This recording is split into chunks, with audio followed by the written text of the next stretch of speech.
രാഘവൻ ഉടനുടയുമുലയെ മുരുടജ ഭുവി വന്ന പോതുണ്ടായ വൃത്താന്തമോ പറയാവതോ. ഉടനവിടെ അടവിയിലടയെ നോക്കിയുമൊട്ടു കരഞ്ഞു തിരഞ്ഞുഴലും വിധോ. ഗഹന ഭുവി ഗഗനചരപതി ഗരുഡ സന്നിഭൻ കേണു കിടക്കും ജടായുവിനെ കണ്ടു. അവനുമഖിലമറിയിച്ചളവാശു കൊടുത്തിരു മുക്തി പക്ഷീന്ദ്രനും. പുനരടവികളിലവരജേനസാഗം ദ്രുതം ഉക്കു തിരഞ്ഞു കബന്ധകലി നൽകി.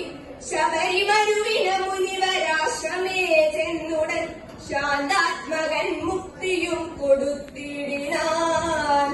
അധ ശബരി വിമലവചനേന പൊന്നശ്യമോ കാന്തി പ്രവര പാർശ്വേ നടക്കും വിധോ. തവനസുതനിരുവരെയും അഴകിനോടു കണ്ടതി താൽപര്യം ഉൾക്കൊണ്ടയച്ചിതെന്നെത്തതാ. ുലോദ്ഭവന്മാരുടെ സന്നിധോ ബ്രഹ്മചാരി വേഷമാരംഭ്യ ചെന്നു ഞാൻ. ത്രിപതി കുലവരഹൃദയമഖിലവും അറിഞ്ഞതി നിർമ്മലന്മാരെ ചുമലിലെടുത്തുടൻ. തരണി സുഗതികള ഭുരി കൊണ്ടു ചെന്നീടിനേൻ സഖ്യം പരസ്പരം